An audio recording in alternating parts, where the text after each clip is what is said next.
everyone for next episode of our panel discussion.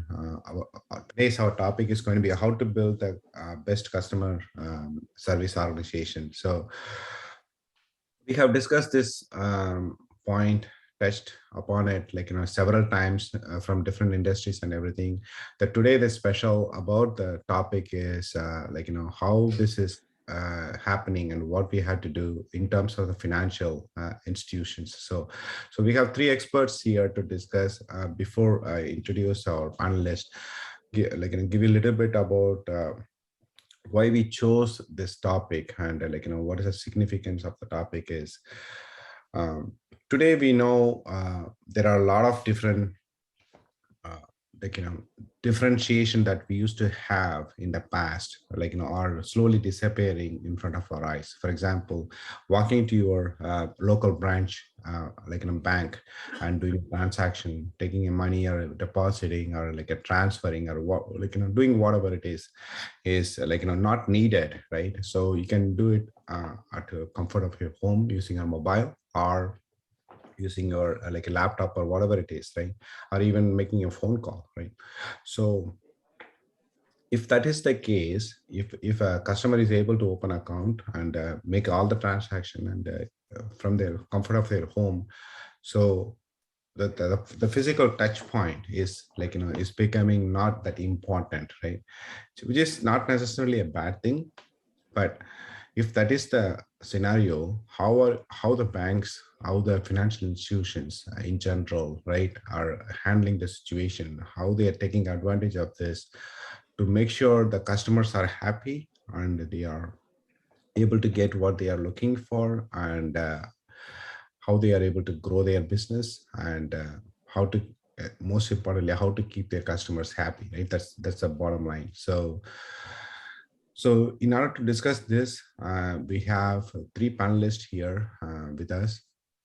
Let me introduce one by one. So first, Devidas is a Chief Executive Officer of a Depoc Solutions Private Limited.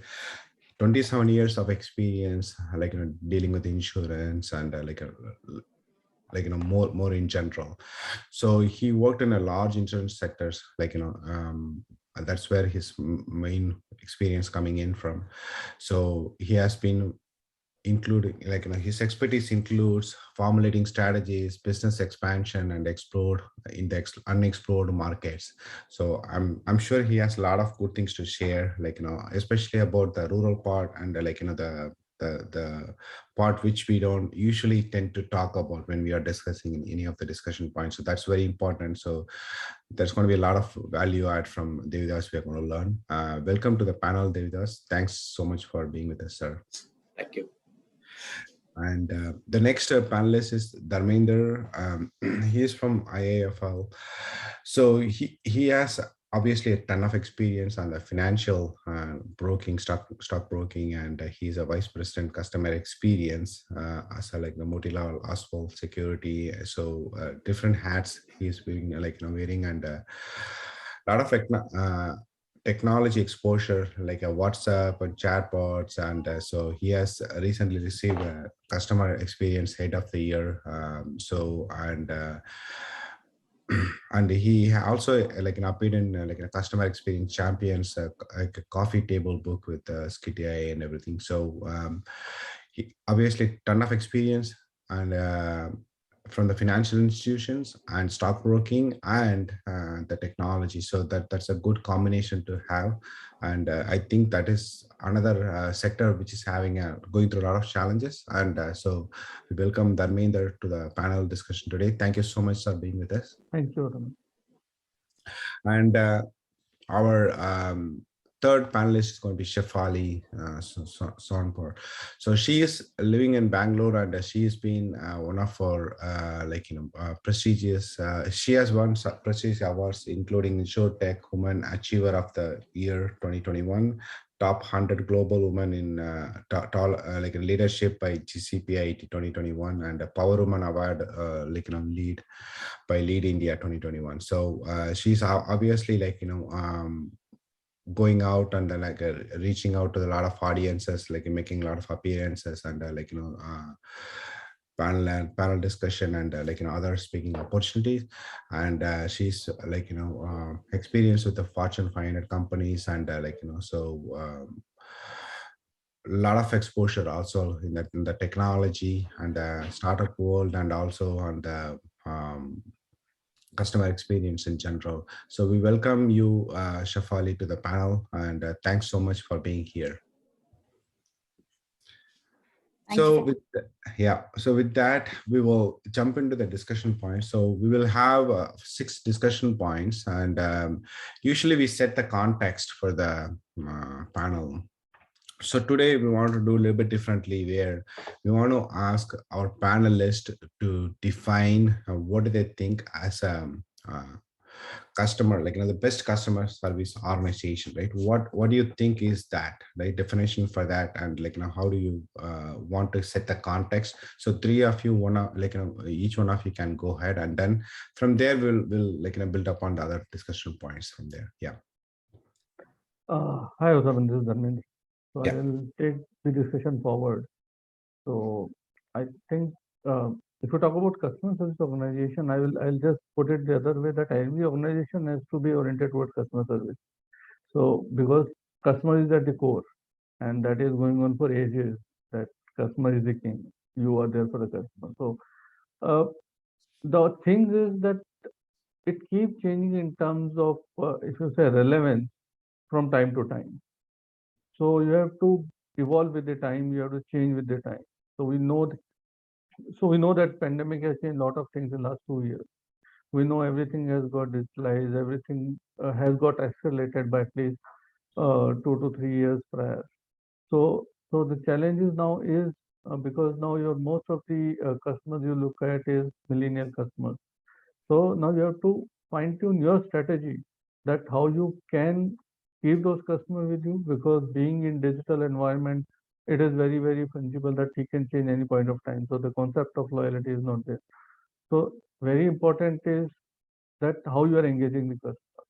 The more time you can keep him engaged, the more time he'll be loyal to you.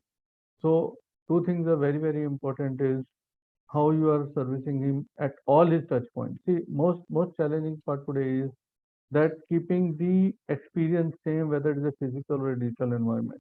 So we are going through a hybrid thing, where customer can approach you directly through physical mode, he can approach you directly through digital mode, he can approach you through mobile app. So you have to keep a consistent experience at all the touch points. So that is one biggest thing we have to ensure that is being happening. The second biggest thing is that how you're going to keep value adding it, how you're going to keep innovating. So to stay relevant is very, very important that you keep innovating new things through value addition. And finally would be that how convenient you are, how simple and convenient you are, whether it is UI, UX, or whether it is approaching you through any of the medium. So these are the core factors which will define that whether you are a customer service organization, viewed as a customer service organization or not. So once you make it convenient for him, that is the bottom line. So that is my view on developing a customer service organization. Thanks, Dharmender. Yeah. Yeah. According to me, make customers brand of the part of the brand of the company and logo of the company, because customers, we have to make it because the customer's expectation is changing every year. We talk about the decade based 10 years back, customers expectation is different, and today's expectation, even coming years, next year's expectation of this is changing. We have to focus the customers. Logo and brand is okay. We have to treat them as a shareholders of the company. We have to focus them regularly. We have to discuss them, get a feedback. Feedback of the customers is very valuable. Then quick response is required. All type of customers are required quick response, and we have to get a feedback of the product innovations and handle the compliance and focus the rejected customers. What is the customer service department, head of the customer service responsible for the evaluate the rejected customers. Customers already gone away from the organization. We have to find the reasons and go ahead for the remaining customer, how to tackle that. That's the best. Data analysis is the best for the customers feedback, because customer satisfaction is more important. I use the word customers experience and satisfaction. Customers service is not a point of view. If we are starting a business for customers only, then we all knows, again I'm repeating, all knows the profit is on the basis of customers. We are all able to give the customer service, but where is lacking? Organizational structure or strategy. Yes. Yeah. Thanks, Chef Ali. Okay, so I completely align with my co-panelists. I would take a step back and really define what is a customer, and then go to what is customer service. So in my point of view, a customer is any individual or business that consumes your service, right? Now, your organization service, let me rephrase that.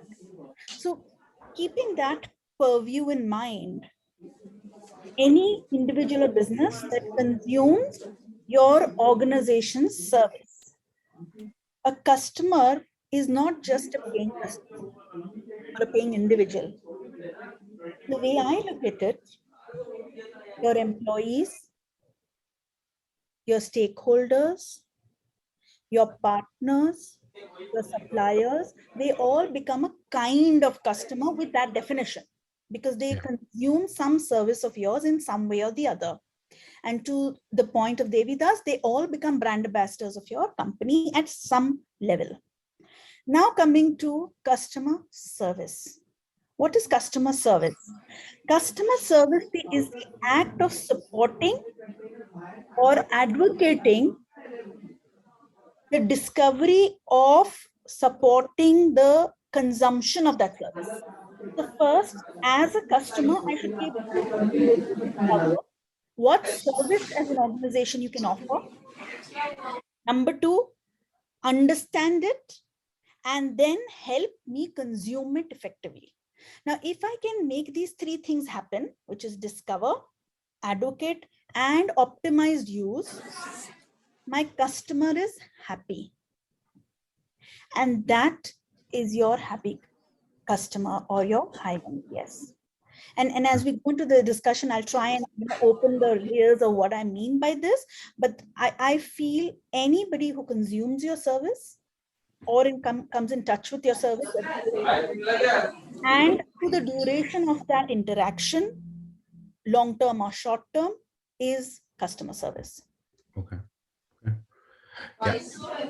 Thanks, Chef Ali. So I think we have set up a good context here. So customer service, like now we defined what a customer and what a customer service, and we defined what should be the focus of customer service, and how long, what are the different touch points we should be using, and we should make use of all opportunities to make them part of our discussion and feedback, and also keep them in mind, and take care of their requirements and everything. So it's good.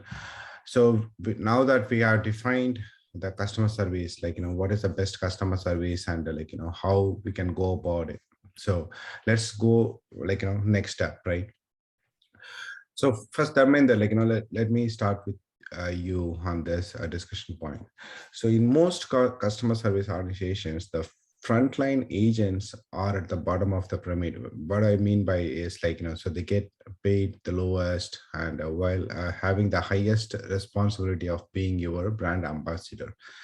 They are the face of your industry, and they need to be able to think on their feet and do their best for your customers. How do you go about empowering them? How do you make problem solving a part of your culture?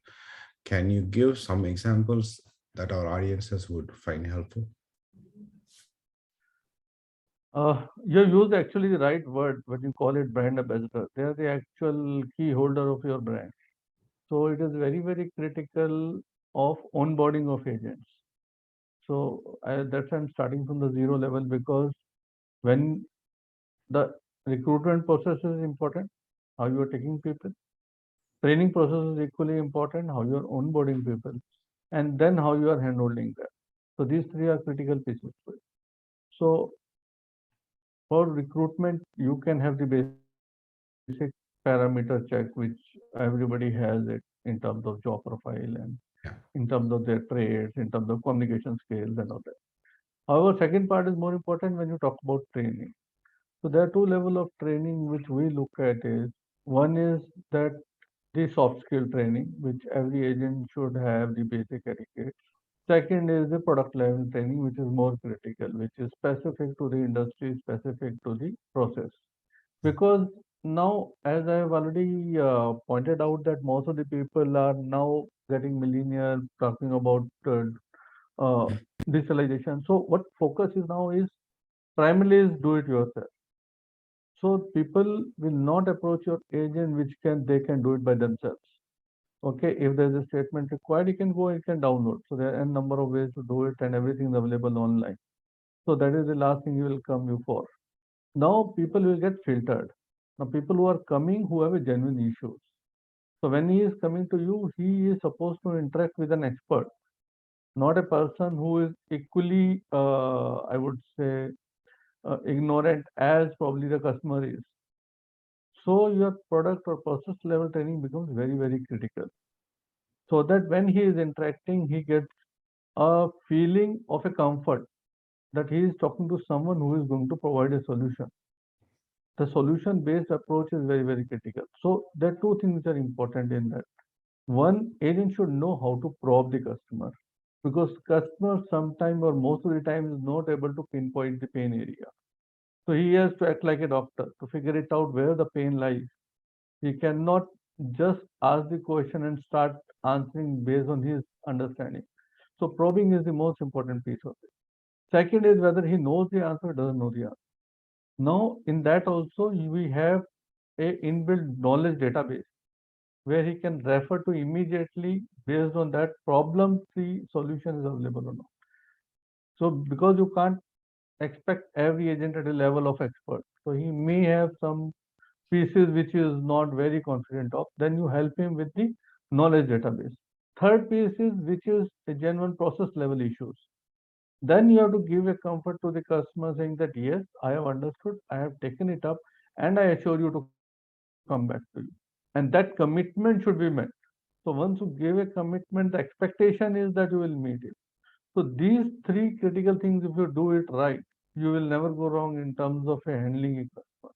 So this Yeah. is my view in terms of training the agents and making them actual brand ambassadors. So that is, if I don't evaluate basis people how they have fair with them because there's a quality team who gives them scoring. Rather, I look at how many customers come back and appreciate them. So that is the real test of their handling of the customer. So that is the pain normally customer doesn't take to go and appreciate an agent, whether it's a social Yeah. media or whether Yeah. it's an email or something.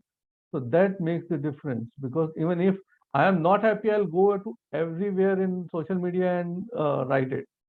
But if I'm happy or satisfied, that is very rare that I'll go somewhere and write it. I may appreciate on the phone, but very few times people take that effort because their issue is resolved.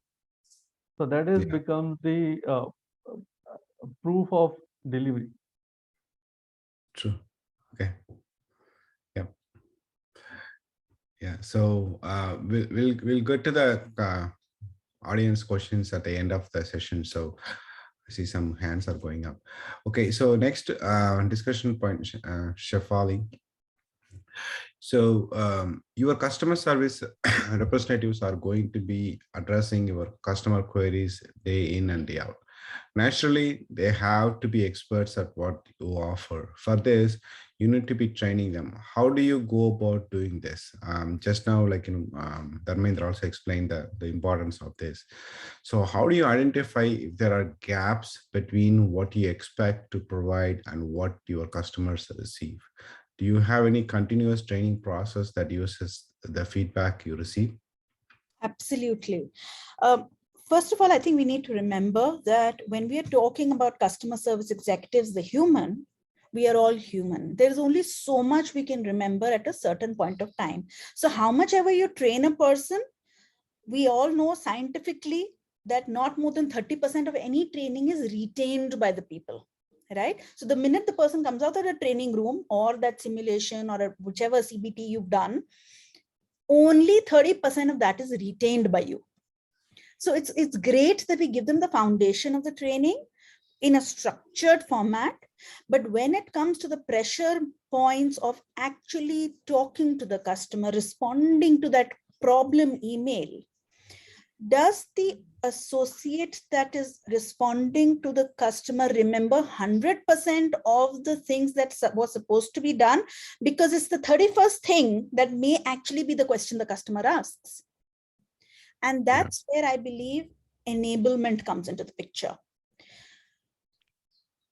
One step back again, and you spoke about this a minute ago, that typically we hire fresh graduates, enthusiastic young minds to kind of become customer service executives. They may or may not have the experience that you and I have to respond to certain challenges.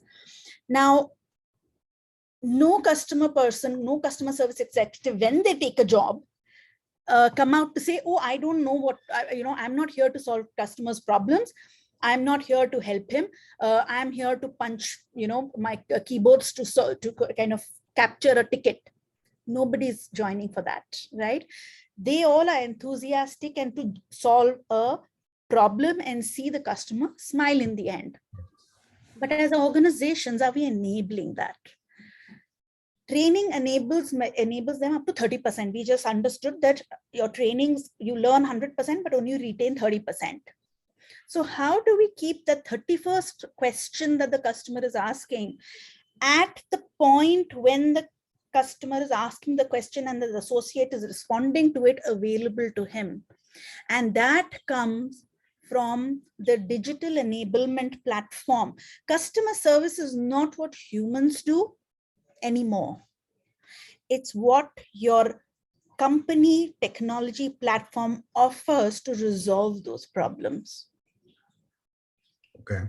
So the way I look at it, if somebody wants to, is having a challenge, let's say if they have a self-service option of changing the address, and for some reason my PIN code is not getting accepted in my new address, and I call up or I request a chatbot saying, hey, your system is not accepting it.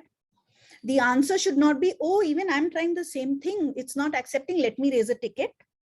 Because that's what a low-level training would have taught him. What he really needs to do is able to really, at the back end, able to update it, and the SOP should be allow him to update the PIN code and tell him immediately, sir, your PIN code is now updated. That is customer service. Okay. And that happens through technology. Today, I have personally been part of engagements and customer interactions where everything is digitized. The human is only to help the cognitive part of the transaction. The record keeping part of the transaction, the change part of the transaction is completely digital. And those organizations that are adopting this see their employees, their customer service executives are happy, and the customers are self-served. Okay. That's my summary of training and enablement. Okay. Yeah, that's a good point, actually. So definition of how we train, what needs to be trained, and how to put enable the customers, customer service executives with the right technology and the kind of tools. So actually that reminds me of one thing. I have mentioned this in the other panel discussion also. One of our panelists shared an experience where he used to be he is like a frequent traveler for the business, and so one time he booked a hotel he was going to Delhi, I guess, for one of the conferences, and then using his online portal wherever he usually books, and he went and trying to check in, and he found he was not happy with the hotel where he was put in. So he called, and then the support person told him, sir, you booked a non-refundable hotel room, so there's not much I can do. And then he didn't give up. So he asked him to transfer to a different agent or a different, his supervisor. And then he got hold of a person who understood his problem. Not only he understood, So he did everything to solve that problem right there during the phone call. So he told them, like, let me see if there are any other hotel available in your location, and then I'll give you. And then he looked at it online, and then he found next door hotel also has a room. Why don't you go and check in there? I will be holding line for you till you go and check in there, and we'll take care of the cancellation fee and everything and all that. So he stood there till he went and then checked into the other hotel, where he said, okay, I like this hotel room and everything. And then the panelists explained the reason and the why the customer support executive could have helped him is this. The customer support executive platform enabled him to see that this customer have stayed with them more than 450 nights already. So he has already booked 450 nights through them. And so he's one of the strong, reliable, loyal customer for them. Why would they have one bad incident and then turn him away, right? So the technology of capturing all the right information, showing to that customer service agent is very, very important. And at the same time, showing the information is no good if they are not allowed to act upon it, or making some decisions, because he cannot at that time wait for his supervisor's approval or a manager's approval, and that's just not going to work the way how this scenario worked. So instead of having a bad experience, now this a loyal customer have become a brand ambassador for that right, for the organization itself, right? And they have taken opportunity, turned the bad opportunity into a very good one in favor of them. So that's truly reflects what Dharmender was explaining and Shefali was explaining. So now let's switch over to Devidas and for his discussion point here. So Devidas, every customer wants to feel special. What better way to make them feel special than offering a personalized services? How do you go about providing them? Are there any technology tools that you use to offer personalized services? Customers, we had to first we had to add two more points. We had to handle the customers diplomatically. One thing, but the system-based reply is not required. We have to in the system-based reply, and if you talk regulations and guidelines, not solve the problems. Whatever the issues, if it is against the regulations, and we had to talk to them diplomatically. We had to listen their issues. Then we had to show the willingness to solve the problem. That is the first step. Then we had to we can handle the customer's initial stage. Then we can go for things. Then second point, the customers, we normally, beginning I said the customers is the part of the organization. They are we have to treat them as a brand ambassador and as a shareholders and what maybe. We have to give them incentives, different types of incentives. We had to reach them to SMS and mails of the new products and take feedback of them and call them regularly and discuss. We had to inform them the company's progress, what is happening in the industry, what is happening in the company, then what are the changes happening, and regular touch with them. Then one more thing, the first phase of those who are handling the customers, we had to also give the incentives based. That's the recording. Okay. Yeah, so that plays a crucial role, right? Wherever we go, how to create the stickiness and how to create some interest, how to spur the movement, right? If you want them to make a decision, so offer some instance discount or some special promotion or some loyalty points, some way where you induce their interest level and make them continue with your product and services and to keep them happy and also keep the relationship going. So that's yeah, very important point. Yeah. Okay. So then the next point, so we, I would like to take an input from all three of you. So often customers don't want to be calling you and reaching out to one of the representative for their queries. They would like to have ways by which they can figure out the solution to their problems by themselves. What self-service capabilities do you have? What you build? Did you build them organically based on your customers' needs? Can you take us through this process? If we talk about IIFL security, see, we strongly believe in technology, and especially as I have already pointed out that we believe in complete digitalization, and how that is the only way to simplify the service to the customer. As most of the customers are millennials, so they are very even your old generation people. Pandemic has taught them how to use technology, so they are comfortable now using Amazon, using cards. So I think that challenge has gone. So that is very important is how make it convenient for them. So one thing I strongly believe in, you have to be where your customer is. So if he is on the mobile, you should be available on mobile. If he is using the desktop, you should be out there. So if you want to use the phone, you have to be available. So everywhere you have these solutions available.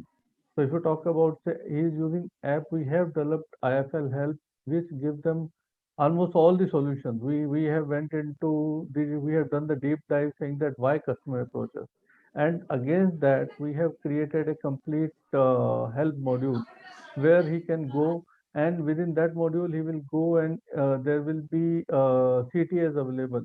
Call to action will be available. If he wants to do something, he will be available to do it from there itself.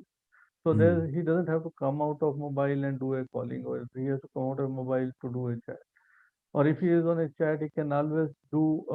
We have a chatbot. Along with that chatbot, if he is not getting the answer, there is a seamless transfer to the online agents are available on the back end. So there's no inconvenience. There's a uniform experience, and best part is even if he calls up, we have a voice bot available, and voice bot is not able to answer. Again, it gets transferred to the agent. So all the routes are covered. So even if he routes by agent, he is able to see all the interaction, whether he has with chatbot or he has with WhatsApp bot or he has done with IFL Help. So he knows what all interaction he's been doing, what is the pain area, and he may need not to ask you question again. He can directly go to the problem area. Okay. So he will not feel frustrated that I have already written 10 times and they don't understand. So that is one pain area. Second is now the WhatsApp is the uh, everything. The whole world for the younger generation is the WhatsApp.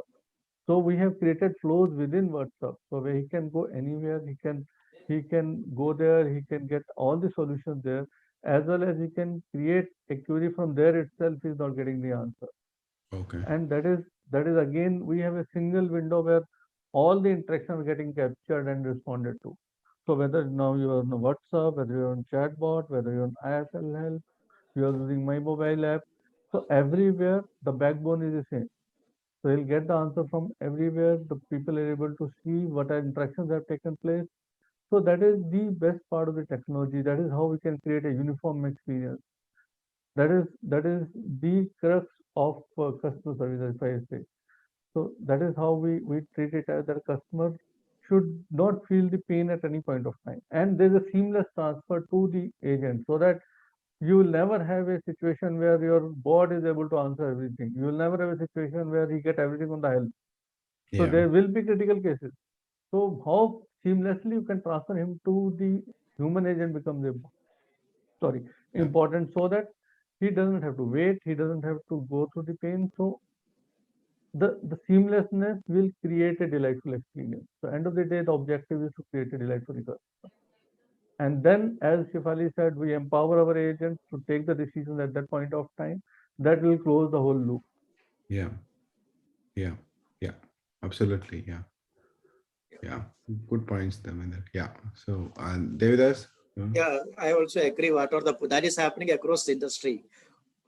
WhatsApp, world, then whatever the portal and everything. But That is not enough to reach the customers and for the solutions. Even now, you know that the insurance companies, they are providing the cashless facilities within 1 hour, or your motor insurance claim within 1 hour due to only mobile number. Even though the customer, we had to find the customer's need, what he's required, that we had to find it.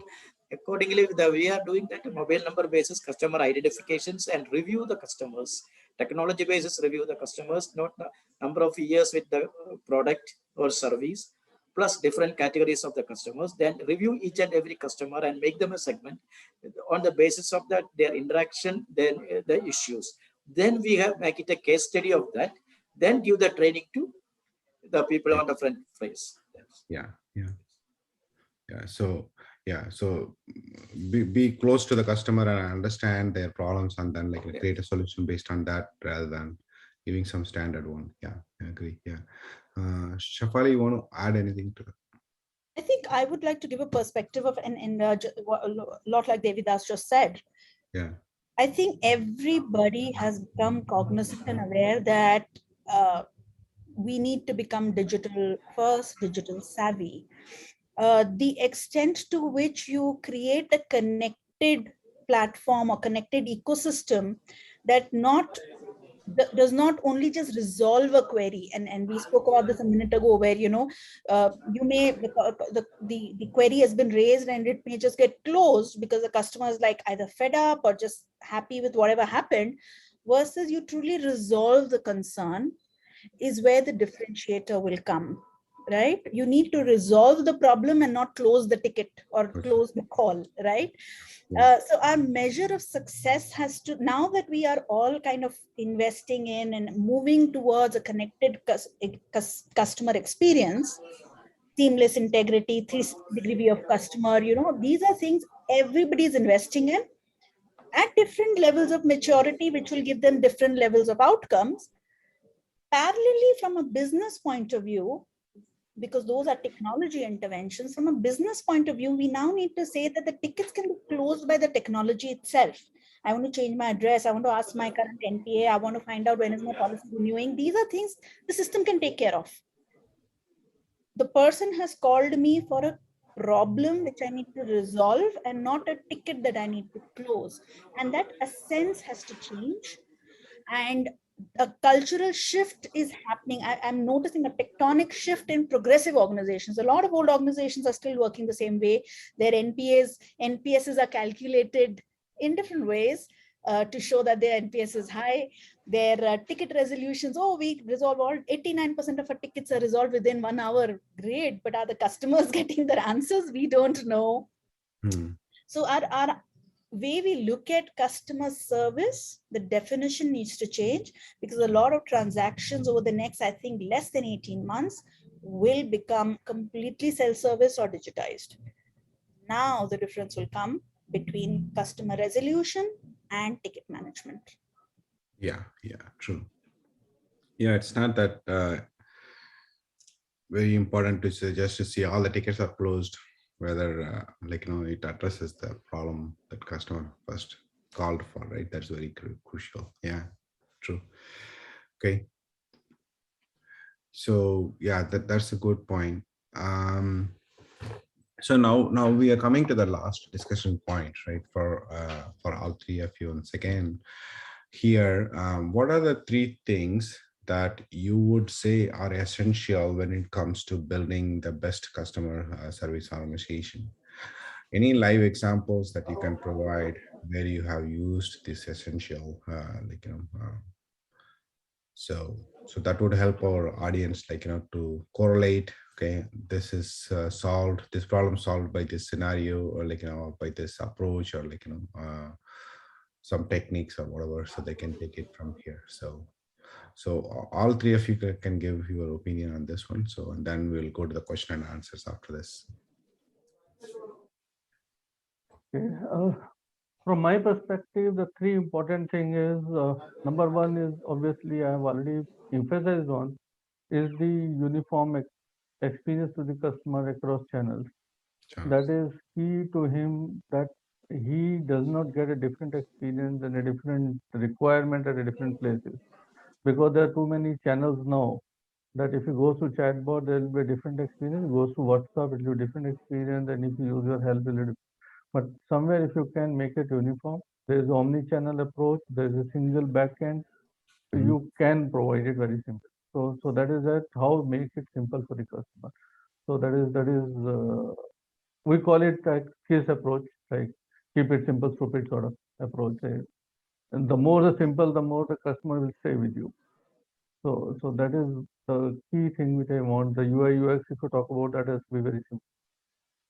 Second, the most important thing is again, I'll club the two things. One is the empowerment, and the other is the final resolution, which Shafali has touched upon. That how your agent, how fast he can take a decision and close it, and he resolves it, not reply it.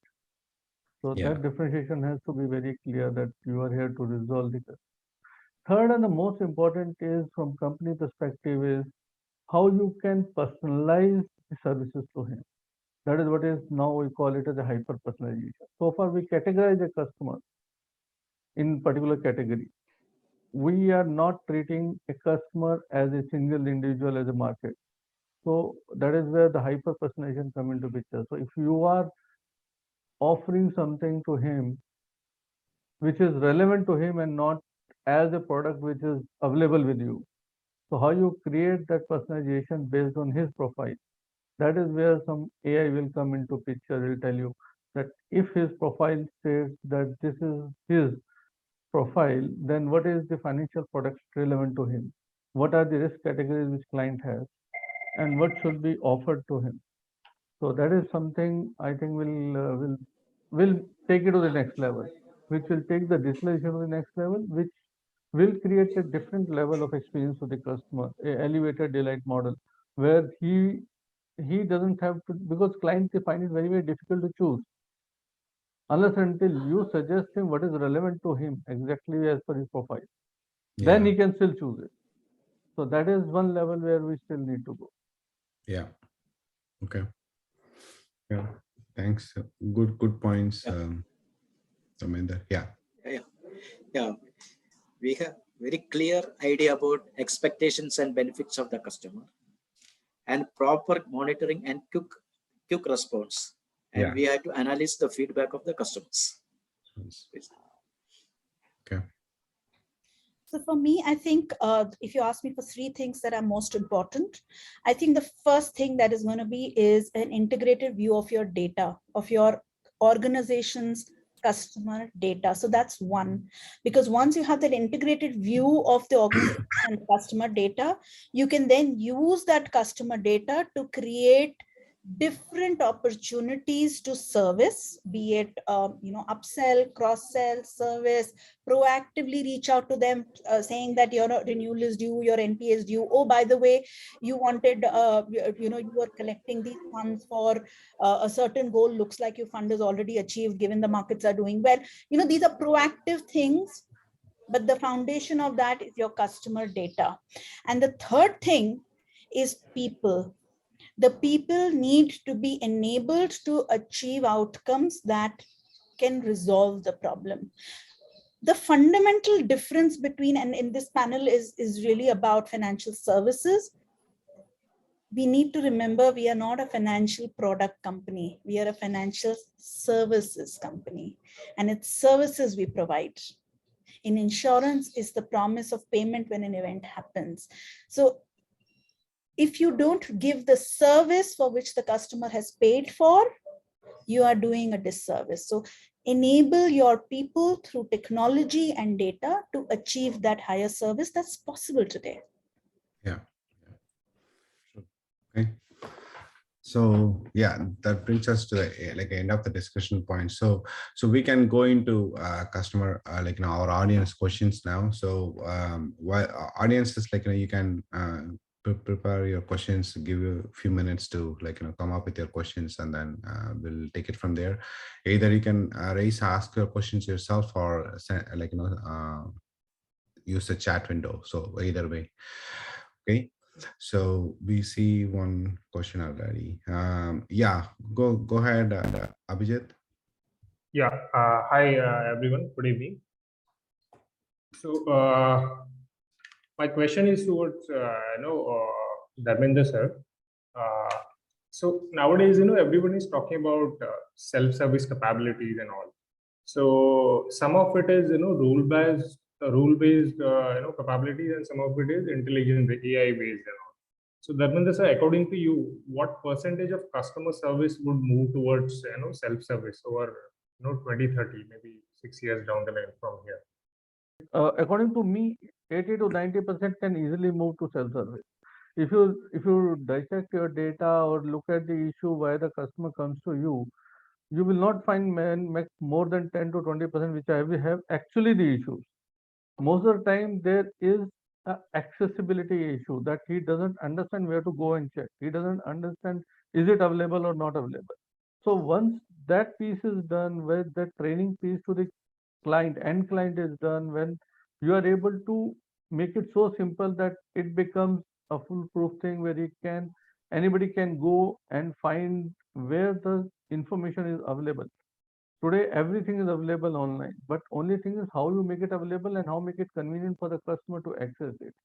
So if he is able to access, your chatbot are so integrated today, everything is so integrated that it can fetch the data on online basis. Your AI suggests you how you can fetch the data, you can understand the question also, and pull the data on online basis and provide it. So it depends upon how much effort you do in training that particular mode, well, whichever mode you use, whether it is AI mode or whether it is a normal service mode, and how you make the data available for him to access. These two things. See, if it's an information based, he can directly go and access. Secondly, if he needs some information for himself from his profile, which is available with the company, not with the customer, he can always fetch it online. Only issues which are real problems where there is a breakdown in service, probably he has to approach you. So that will, according to me, in any company may not be more than 10 to 20%. Okay. So as you mentioned, like, many times it's not knowing where to find some help, how to use the platform or how to get the surveys, how to request some features, like enabling features. Yeah, that seems to be the most of the problems. Yeah. Okay. Okay. So anything else? Yeah, that's another question. Yeah. Go ahead. Hi, may I? Yeah. Am I audible? Yes, you are. Hi. Hi, Shefali. Hi, everyone. Shefali, I have a question. Like, I meet several of newcomers or freshers. They are joining customer service industry, but when I talk to them personally, they are not ready to stay here. They are looking this career as a short-time career, and they are looking somewhere else. And I have met several other managers also. Like, they are not able to provide that mentality,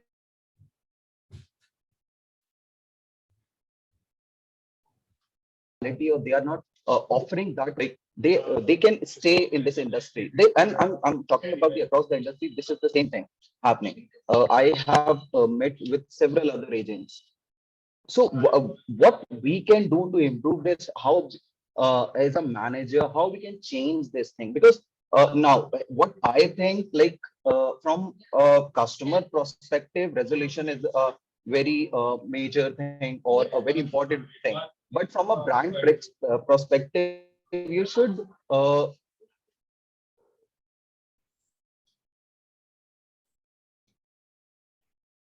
teach your agents how to handle that you're providing, because basically by doing that, you're creating an image of your brand in customers' mind, right? So I have these two questions, like how we should process, or how we should provide that thought process to newcomers, and how we can change this image of our customer service industry, which has been created across the industry. Because as a manager, I need some good people in my team for a longer period, but now they are not ready to stay. Though they don't have any problem, they have a personal chemistry with me, they are very happy with me, and I'm treating them as my like best colleague. But later on, but still they are trying to figure out, or they are looking for another opportunity. So why is it happening? I'll give my 2 cents of what my thoughts are, but I'd love to hear Mr. Dharmender and Devidas also, because they're also close to the business. I think over the course of the last, I'd say 10, 11 years, customer service to some extent has been given a lot of disservice because of the call center mindset that has come into the industry, right? And a lot of outsourcing in the call center, which brings in unnecessary pressure. And, there's a lot of negative correlation to it in terms of, I have to complete my SLA, I have to, and even a lot of people consider call center work even as marketing work. They kind of club the call centers also try and sell, which is, again, I feel a disservice sometimes to the customer also. I have called you for a resolution, and in the end, you're also selling me a product, and the call center guys gets a bonus if I buy it, which I feel is dysfunctional at some level. But having said that, I think first, the branding of the industry has been affected. Number two, a lot of people have not seen their careers grow. So we don't have enough Dharmendras and Devidases in the world to show that you can become a CEO through taking this course. So has the organizations holistically looked at customer service? While we speak and say that customer service is the most important thing, but are the customer service people really enabled to make the change that can impact the customer? At this point, I think we are still a step behind there. In case a customer service person picks, a customer calls up and gives a feedback, is that feedback seriously taken at the management level to make a change in the process or the service levels? At this point, not all organizations are doing it. Mature organizations are. So if you see Amazon, for example, and I'm taking the lack of any other word, all of us experience this. If you call an Amazon call center and give a feedback saying, hey, your app, this button is not working, they actually, you can actually see it in about 6 to 8 hours, the button starts working, or the minor change, if it is valid, gets impacted. So it really depends on the organization's belief and ethos that customer service is genuinely able to make that impact. And then your employees will feel enabled, feel empowered, and they will stick on. If it's just lip service, if it's just sales tactics, if it's just a curtain to the organization that you're taking a request and then after that somebody else is helping you and all you're doing is responding, I think no talented person in the long run will stay, which is where technology comes into the picture. If the technology can enable change, can enable you to really achieve the smile that the customer service employee. I started this talk by saying nobody joins the job saying, I want to only do typing. They want to see customer resolutions happen. But if the organization has not enabled them and make them the scapegoat and the front face of this taking, the answers and questions, I would also be in the same position. But the solutions are out there. We are working with many progressive organizations that are now really looking at the customer at the center and building an organization around it. So those organizations will not lose people. I'd love to hear Dharmender's view on this. Dharmender, Devidas, you want to add? Sure. I would not give a specific answer because it is always depends upon the environment you are working on. I give you at least 2-3 pointers which you can look at it. Number one is, see, we have to look at engaging agent as we look at engaging customers, because they are equally important to you. So, because as I understand that customer service job is a highly pressure job, please understand. If he is taking call the day in, day out, he is listening to customers and most of them may be irate. If he has a problem, he starts with irate and then he has to pacify and then provide a resolution. So it's a very stressful job. So very important that how we are engaging these agents and making the environment more enlightened or more light or more involvement, or how you are involving in different activities so that they feel less stressed out. That is one. Number two is obviously very important piece is how we are training them to handle the irate customers, because normal information doesn't stress them. It could be one customer who is taking your mind out for half an hour. That is what stresses you out. So that is how to handle those irate customers, how to take a call back, take it them off an hour, and then give them a call and talk to them. Then those are the skill sets probably they need to develop. Third, okay, I'll definitely agree with Shafali is he should have empowerment. There are two types of empowerment. One is decision making. Suppose he has some craving above a small amount or some reversal required, like Amazon has no question asked reversal given, right? You can return the things. So somewhere you have to build a some sort of a matrix where he can take a decision, his TL can take a decision, or you at a manager level can take a decision and close it. Don't have to go to higher management for approval. And finally is how you are actually empowering and motivating every agent on the floor to give you a feedback on the problem areas. That is called process improvements. Where are the processes are failing off and on? Ideally, every person in the back end should not fail. That is where the robotic come into picture. But it's a manual word. Still, a lot of things are done manually, and you find there are issues, technical issues, and then we should know which are the areas where it is constantly the customers are coming back to you. So if you are able to identify the pain areas, if you are able to fix the processes, your most of the pain will go from the system, and you will have a happy agents also. Okay, good points. Devidas, you have anything to add there? On the basis of salary hike.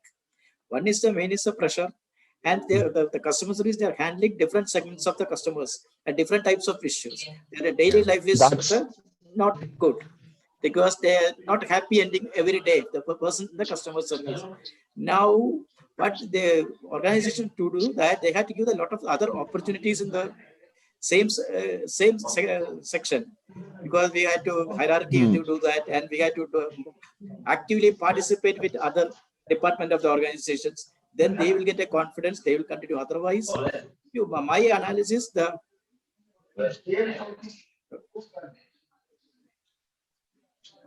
that's Yeah. Okay. okay. Okay. Thank you for the answers. And so you all are my seniors, and thank you for interacting. As like that, the salary part, as you mentioned, Udaman sir, that being a brand ambassador, they are very underpaid, right? And no one is taking this concern very seriously. And I have seen other brands wherein we are training them, we are training every individuals, we are training freshers in a way to handle every situation, not in professional life, also in personal life. Like these things are helping them to improve as a person.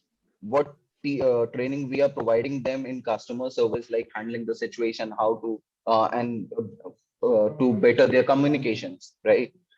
These things are helping them to get another job, and those jobs are highly paid.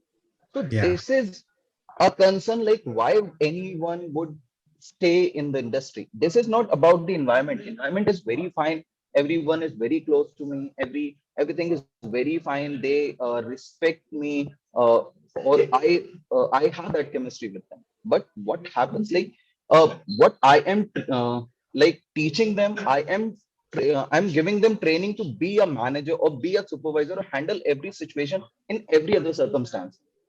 But now, after learning these things, other profile or other jobs, they are getting offers from another brands or for a different positions, and they are using those skills to get that job, and they are paying them very high salary. So this Yeah. is the concern. Like in that situation, we cannot like stop that person. We cannot hold that person for a longer period. If he has True. or she has started looking for the other opportunities, definitely that person is gonna get something in the market, because he has a proper training, he has a skill set. But in that situation, what brands should do to stop these things? Should we start paying more to every individual? But it is also not possible, right?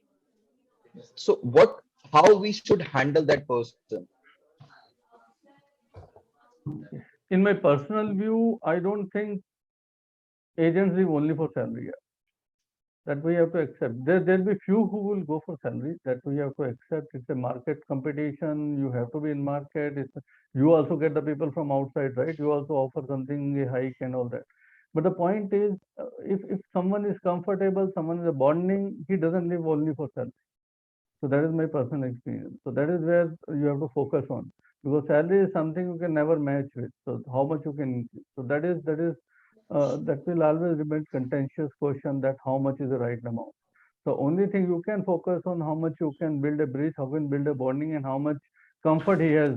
So comfort is one thing people don't want to come out of. So that is the only thing my view is that you can focus on.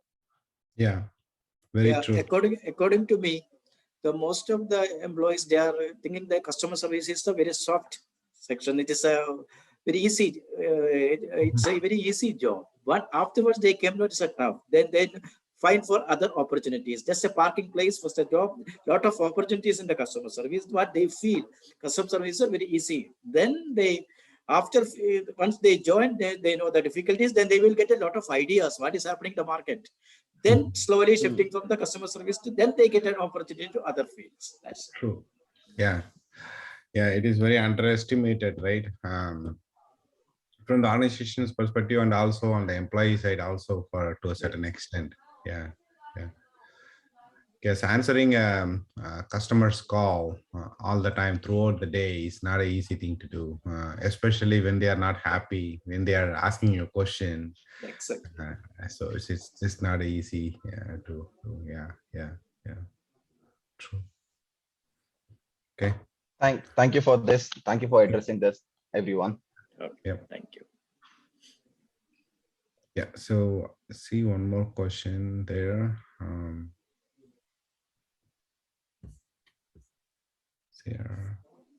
Vijay. Hi, good evening to all. See, my question is like, when you speak about personalization, there are some channels that are more suited vice versa others. Like, for instance, have used Adobe Experience Manager for personalization my own website. Okay, like that in a contact center scenario, I'm not sure how this can be done. Unless you have a lot of customer data or knowledge, like customer knowledge.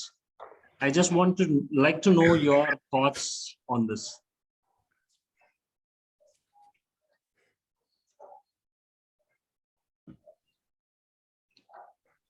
Yeah, Shefali, you want to take it?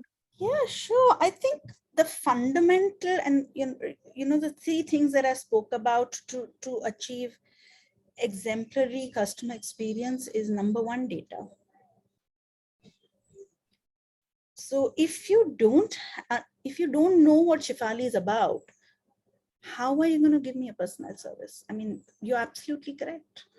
So the first thing as an organization you need to know is harness the information that's available with you.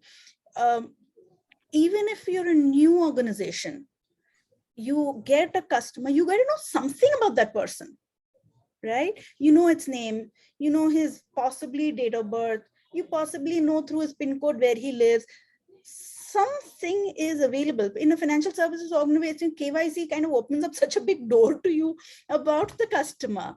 So I think the first fundamental is data and harnessing the data. So I agree with you, Vijay. Without data, you will remain a product.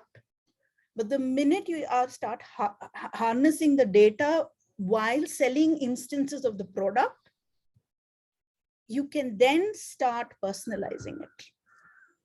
I don't know, Dharmender and anybody else, if have any. I absolutely agree with you. Without data, you can't do the personalization. Need to the person to figure out what is suits him, and accordingly, then you can fine tune what you want to offer to them. Yeah. Even at the human level, when we work, when I like today, I know that, okay, Dharmender looks like this, he wears spectacles. But had I not done that, I mean, that is data for me. It's a human data. My brain is using that information and analyzing it. But now I know that if tomorrow I see a nice spectacle, I can want to post it to him. But if I had not done that, I don't have that data available. Correct? How can I just randomly go out and say, Vijay, why don't you wear spectacles? I don't even know. I can't see your face. That's data. Yeah. Have I answered your question, Vijay? Sorry, I was a little Yeah. bit direct, but I hope that. Yeah, Shefali, you answered my question. Thank you. Okay. Sounds good. I think we are already past the hour. Like, is there any other questions? Otherwise, we'll conclude the session. So I would like to thank one more time all our three panelists, Dharmender, Devidas, and Shefali, for taking your time and sharing all your experiences and answering our questions from the audiences. We thank you very much. Would like to say that there are many more sessions in the future to come, or either panel or individual or whatever. So please see if you can spend some more time with us and helping us to answer our audiences some of their questions. That would be always welcome.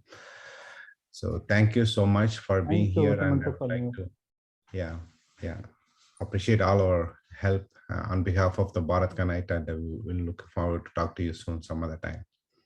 Thank you so much for having us. Thank you. It was a pleasure. Sure. Yeah, thank you. Yeah.